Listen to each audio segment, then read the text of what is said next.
राधिका और नवीन को आज तलाक के कागज मिल गए थे। दोनों साथ ही कोर्ट से बाहर निकले। दोनों के परिजन साथ थे और उनके चेहरे पर विजय और सुकून के निशान साफ झलक रहे थे। 4 साल की लंबी लड़ाई के बाद आज फैसला हो गया था।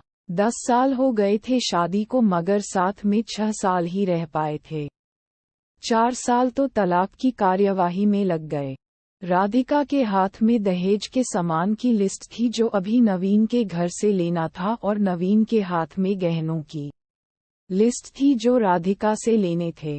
साथ में कोर्ट का यह आदेश भी था कि नवीन 10 लाख रुपये की राशि एकमुश्त राधिका को चुकाएगा।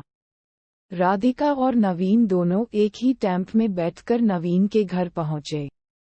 दहेज में दिए सामान की निशानदेही राधिका को करनी थी, इसलिए 4 वर्ष बाद ससुराल जा रही थी। आखिरी बार बस उसके बाद कभी नहीं आना था उधर। सभी परिजन अपने अपने घर जा चुके थे। बस 3 प्राणी बचे थे, नवीन, राधिका और राधिका की माताजी। नवीन घर में अकेला ही रहता था। माँ बाप और भाई आज भी गांव में ही रहते हैं। राधिका और नवीन का इकलौता बेटा जो अभी 7 वर्ष का है, कोर्ट के फैसले के अनुसार बालिग होने तक वह राधिका के पास ही रहेगा। नवीन महीने में एक बार उससे मिल सकता है। घर में प्रवेश करते ही पुरानी यादें ताज़ी हो गई। कितनी मेहनत से सजाया था इसको राधिका ने। एक एक चीज में उसकी जान बसी थी। सब कुछ उसकी आंखों के सामने बना था। एक एक ईंट से धीरे धीरे बनते घरौंदे को पूरा होते देखा था उसने। सपनों का घर था उसका। कितनी शिद्दत से नवीन ने उसके सपने को पूरा किया था। नवीन थकाहारा सा सोफे पर पसर गया। बोला, ले लो जो कुछ भी चाहिए, मैं तुझे नहीं रोकूंगा। राधिका ने अब गौर से नवीन को देखा। 4 साल में कितना बदल गया है। बालों में सफेदी झांकने लगी है। शरीर पहले से आधा रह गया है। 4 साल में चेहरे की रौनक गायब हो गई। वह स्टोर रूम की तरफ बढ़ी जहां उसके दहेज का अधिकतर सामान पड़ा था। सामान ओल्ड फैशन का था, इसलिए कबाड़ की तरह स्टोर रूम में डाल दिया था। मिला भी कितना था उसको दहेज। प्रेम विवाह था दोनों का। घर वाले तो मजबूरी में साथ हुए थे।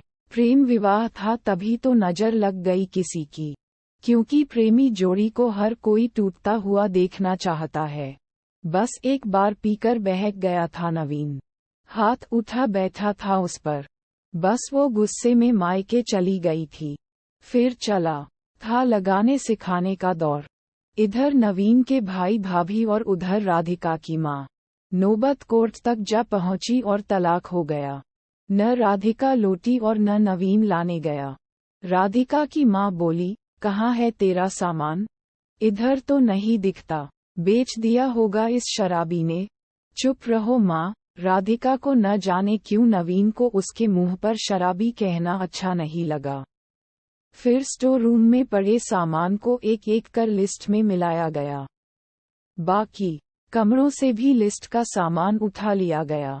राधिका ने सिर्फ अपना सामान लिया, नवीन के सामान को छुआ भी नहीं।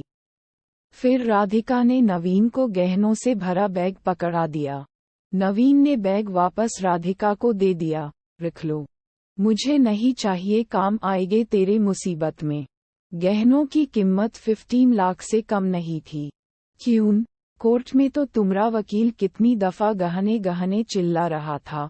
कोर्ट की बात कोर्ट में खत्म हो गई। राधिका, वहां तो मुझे भी दुनिया का सबसे बुरा जानवर और शराबी साबित किया गया है। सुनकर राधिका की मां ने नाक भौं चढ़ाई। नहीं चाहिए, वो 10 लाख भी नहीं चाहिए। क्यों? कहकर नवीन सोफे से खड़ा हो गया। बस यूं ही। राधिका ने मुंह फेर लिया। इतनी बड़ी जिंदगी पड़ी है, कैसे काटोगी? ले जाओ, काम आएगे। इतना कहकर नवीन ने भी मुंह फेर लिया और दूसरे कमरे में चला गया। शायद आंखों में कुछ उमड़ा होगा जिसे छुपाना भी जरूरी था। राधिका की माताजी गाड़ी वाले को फोन करने में व्यस्त थी। राधिका को मौका मिल गया। वो नवीन के पीछे उस कमरे में चली गई। वो रो रहा था, अजीब सा मुंह बनाकर, जैसे भीतर के सैलाब को दबाने दबाने की जद्दोजहद कर रहा हो। राधिका ने उसे कभी रोते हुए नहीं देखा था। आज पहली बार देखा, न जाने क्यों दिल को कुछ सुकून सा मिला, मगर ज्यादा भावुक नहीं हुई। सधे अंदाज में बोली, इतनी फिक्र थी तो क्यों दिया तलाक? मैंने नहीं, तलाक तुमने दिया, दस्तखत तो तुमने भी किए, माफी नहीं मांग सकते थे? मौका कब दिया तुम्हारे घर वालों ने? जब भी फोन किया काट दिया। घर भी आ सकते थे, हिम्मत नहीं थी। राधिका की माँ आ गई। वो उसका हाथ पकड़कर बाहर ले गई। अब क्यों मुंह लग रही है इसके? अब तो रिश्ता भी खत्म हो गया। माँ बेटी बाहर बरामदे में सोफे पर बैठकर गाड़ी का इंतजार करने लगी। राधिका के भीतर भी कुछ टूट रहा था, दिल बैठा जा रहा था। वो सुन्नसी पड़ती जा रही थी। जिस सोफे पर बैठी थी उसे गौर से देखने लगी। कैसे कैसे बचत करके उसने और नवीन ने वो सोफा खरीदा था। पूरे शहर में घूमी तब ये पसंद आया था। फिर उसकी नज़र सामने तुलसी के सूखे पौधे पर गई। कितनी शिद्दत से देखभाल किया करती थी। उसके साथ तुलसी भी घर छोड़ गई। घबराहट और बड़ी तो वह फिर से उठकर भीतर चली गई। माँ ने पीछे से पुकारा मगर उसने अनसुना कर दिया। नवीन बेड पर उल्टे मुंह पड़ा था। एक बार तो उसे दया आई उस पर, मगर वह जानती थी कि अब तो सब कुछ खत्म हो चुका है, इसलिए उसे भावुक नहीं होना है। उसने सरसरी नज़र से कमरे को देखा। अस्त व्यस्त हो गया है पूरा कमरा। कहीं कहीं तो मकड़ी के जाले झूल रहे हैं।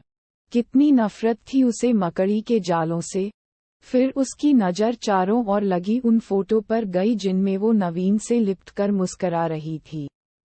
कितने सुनहरे दिन थे वो। इतने में माँ फिर आ गई। हाथ पकड़कर फिर उसे बाहर ले गई। बाहर गाड़ी आ गई थी। सामान गाड़ी में डाला जा रहा था। राधिका सुनसी बैठी थी। नवीन गाड़ी की आवाज सुनकर बाहर आ गया। अचानक नवीन कान पकड़कर घुटनों के बल बैठ गया। बोला, मत जाओ, माफ कर दो। शायद यही वो शब्द थे जिन्हें सुनने के लिए 4 साल से तड़प रही थी। सब्र के सारे बांध एक साथ टूट गए। राधिका ने कोर्ट के फैसले का कागज निकाला और फाड़ दिया, और माँ कुछ कहती उससे पहले ही लिपट गई।